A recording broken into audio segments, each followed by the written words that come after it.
Alright, we could have gone across the bridge, but I'm gonna get my gym badge first. Let's head in. Yo, champ in the making, let me give you some advice. The leader Misty is a pro who uses water-type Pokemon. You can drain all their water with grass-type Pokemon. Or you might use electric-type Pokemon and zap them. That is good advice, but really, unless you have a Pikachu, you're going to need grass-type. Winning trainers? Choo-choo. Alright, let's head up. Now, if I remember right, you can pretty much avoid all these guys. This guy's pretty easy to figure out how to avoid, but I'm going to take them on, head on, no matter what. Splash. I'm first up. Let's do it. And we're, oh dear God, why? We're up against Swimmer Lewis, who's in a Speedo. He's gonna send out a Horsey. All of the Pokemon that we're going to encounter here are going to be new. I'm just gonna give you a brief outlook on them based on memory. I haven't, looked these up in a while, but Horsey, from what I remember, isn't all that great. There are better water types out there, and there are a ton of water types in this game, so I don't particularly look for Horseys, especially since in the first generation of the game and for the majority of this game, you can't even get its highest evolution. The third evolution was added later on. Are you kidding me? You're just gonna keep on going for Smokescreen here? Hey, it landed anyway. What are you gonna do now? Oh, you're gonna barely live. More Smokescreen. Now you're just being an annoying little piece of shit. Quick attack, please. How much did that help you in the long run, huh? How much did that help? We get 283 experience, almost enough for another level up, but we're going to switch because Shelter's coming out. Horsey, the third evolution is good, but in these games I would not recommend it. We're going to throw Bebo out there because I'm going to need to do some special attacking here. Because Shelter is a tank type Pokemon, as you might expect from Clam. As a result, I'm going to use Bite, which is a special move. I really would not recommend Shelter for these games. I believe that Shelter does get better in later versions of the game when they start switching the moves around, but in these games, I really would not recommend it. We'll do Astonish to finish you off. It made Shelter sweat for a second there, because that was so astonishing. Down goes Swimmer Lewis. That can't be. He gets 64 Pokebucks out of his Speedo. Misty is a trainer who's going to keep improving. She won't lose to someone like you. Of course not. Let's not use Nibbler here. No, we'll throw Templayer out front. And once again, I think you can skip this trainer over on the left by just going up here and talking to Misty. We might have fixed that in this version. Either way, though, we're just going to head over here and take on this trainer. What? You? I'm more than good enough for you. Misty won't have to be bothered. Now, this one is Picnicker Diana. Why it's not a swimmer, I'm not entirely sure. She has a Goldeen, a fairly high-level Goldeen, that we might struggle against here. I'm going to try to sing it to sleep, and that'll help me a lot. Ooh, that is not going to be good. Goldeen has a fairly powerful move that is physical type, so lowering my defense will actually be useful in the long run. However, Mega Kick is useful all the time if it lands. Yeah, Horn Attack is the move, and it's quite powerful, especially with lower defense on Templayer. But Mega Kick is always good. That's why I am lucky to get that sleep off. Go Mega... Damn it, Mega Kick. Why didn't you hit? Mega Kick. It's so powerful. Mega Kick. I wouldn't recommend Goldeen either. I don't think it's built properly. There are a ton of water types in this game, so you get to be especially choosy about them, and Goldeen is not the best by any means. Templayer gets to level 18, though, as a result. Some good stats that I kind of briefly went through. Picnicker Diana is down. You overwhelmed me, and we get 380 Pokebucks for doing it. You have to face other trainers to see how good you really are. I'm the best around. And I'm gonna go back and heal before I take on Misty. Be careful with Misty. All healed and hopefully ready to take on Misty here. Hi, you're a new face. Only those trainers who have a policy about Pokemon can turn pro. What is your approach when you catch and train Pokemon? My policy is an all-out offensive with water-type Pokemon. That is not a good approach at all, but it's boss time. We're up against leader Misty, who's not nearly as attractive in this game as I was hoping for. For some reason, I remember her being more attractive than this. Where's the suspenders and jeans? What is this? Alright, Leader Misty would like to battle. She's going to send out her Staryu. Staryu is actually one of my favorite water types in this game. We have Samja out front because, you know, grass. Staryu and its evolution, Starmie. Well, Staryu, I believe, is pure water. Starmie, though, is water psychic, and I'm a big fan of Starmie at the end of the game. Not many people seem to like that, though. I'm not sure why. I do like it, though. Staryu's going to try to harden. That's not going to help out very well because I'm using Vine Whip. Maybe you've heard of it. Special. And we get a critical, so we one-shot Staryu. Did not expect that, but I will take it. We get 408 experience for it. Get to level 19, get some good stat increases, and we're up against Starmie. Ooh, Misty Starmie is tough. There's no ways around it. Out comes Starmie, level 21. We're going to start off. I know I said I wasn't going to like using these very often. This is one of the few cases where I think I might actually need some luck here. So sleep powder, please. Swift incoming. That is not good for me. Especially since you got a critical. Are you kidding me? Okay, sleep powder down. We're also going to need a leech seed.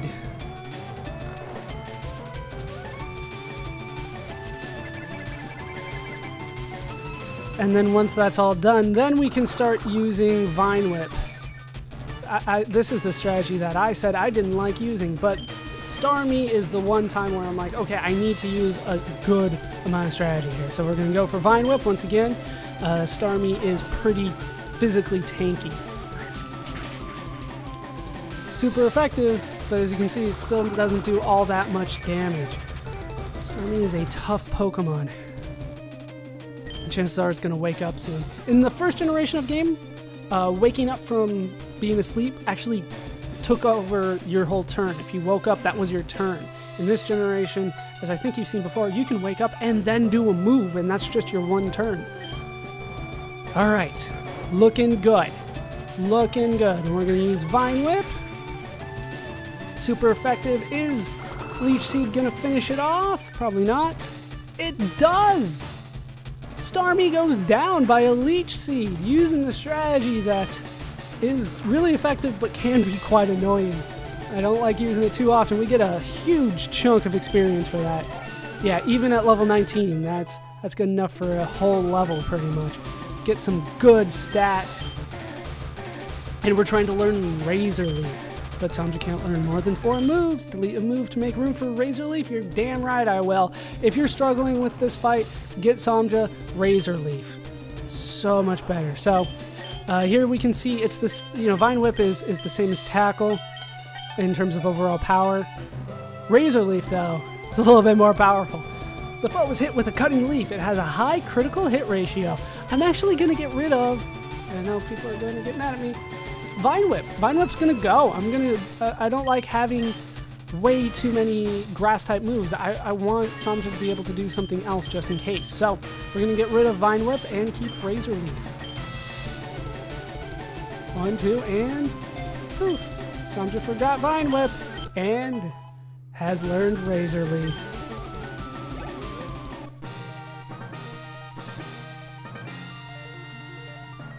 And we have defeated Leader Misty.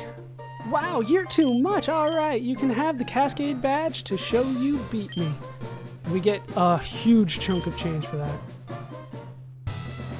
The Cascadebadge makes all Pokemon up to level 30 obey you. I don't know what the previous level was. It was probably around 20, to be honest with you. That includes even outsiders you got in trades. There's more. You can now use Cut anytime, even out of battle. Once again, we don't have these moves, so how good is it for me to use it outside of battle when I can't use it at all? You can cut down small trees to open new pathways. You can also have my favorite TM. And we have received TM03. TM03 teaches Water Pulse. Very nice to get that. In the original versions of the game, I believe it was Bubble Beam. Let me just double check here real quick. Yes, it was Bubble Beam.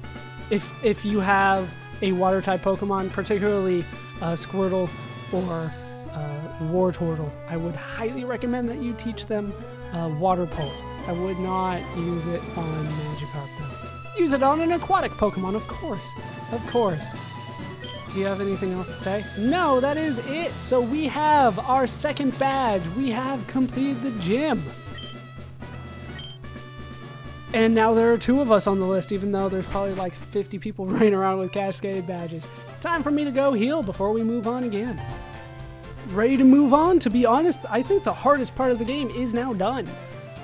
Except for possibly the final part. I think the hardest part of the game in a normal run is this part right here, having defeated Misty and your rival here. I might occasionally call him Gary.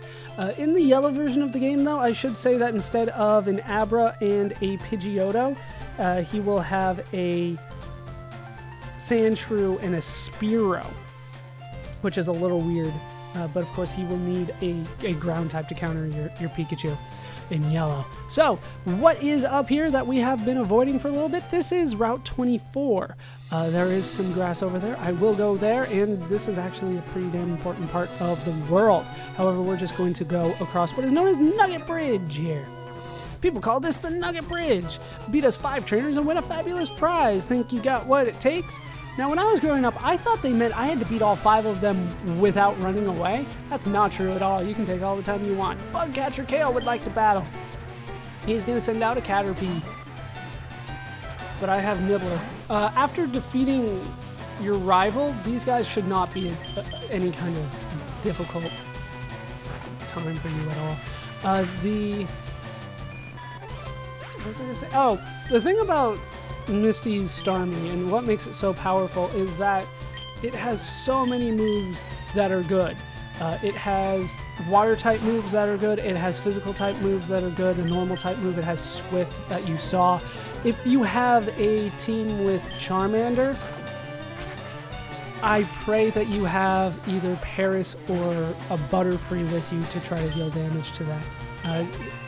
To be honest, I always beat Misty Starmie with some kind of status. That's the only way I really know how. I hate using them, but that seems to be the only way. Alright, we're going to switch you out. We'll put Bebo in, because Metapod is going to drive me nuts if I try to kill it with Hyper Fangs here. Pretty much bugs. It's the same thing as always. I'm pretty sure that we will see a Beedrill and a Butterfree at some point. If you level up a Metapod to level 10, it should evolve into a Butterfree, and there's really no reason to keep a Metapod. Metapod is one of the joke Pokemon that people kind of refer to often as one of the worst Pokemon in the game. That is not the case, but it's down there. It's not the worst. The Kakuna's coming. We should be fine. Once again, this guy caught his Kakuna, so all it knows is Harden. If you level a Kakuna up, or if you get a Kakuna from a Weedle, it will still have Poison Sting, and then once it gets to level 10, it'll become a Beedrill, which he should have, but he doesn't, for some reason. Give me some more experience. As you can see, you don't get very much from those things, because they suck. Bugcatcher Kale has been defeated. Whoa, good stuff. Get 120 Pokebucks for winning. Anything to say? I did my best. I have no regrets. Oh, I almost forgot. We have, where is it? A powder jar here, a jar for storing berry powder made using a berry crusher. Can't really do anything with that. I could register things, but once again, there's still nothing useful for me to register. The Fame Checker, that was a device that enables you to recall what you've heard and seen about famous people. All right, let's use it. What does it say? I can see something from Oak, or Daisy, Brock, Misty, and Bill. I don't know anything about Daisy, but everybody else I have some things on. What does this person do? Yeah, it's... Does this person like to make a complete guide on all the Pokemon in the world? That was my dream. Does this person like... It's... Yeah, it's kind of not good. I'm gonna skip it. Skip it from now on. I talked to you again, right? Did my best. I have no regrets.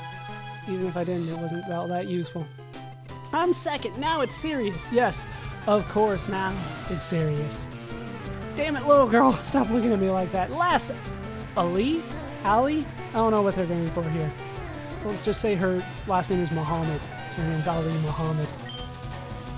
She's gonna have a Pidgey out front. This is pretty much what I've been fighting in, like, high grass, so it's not anything I'm not used to. Hyper Fang will do the job here.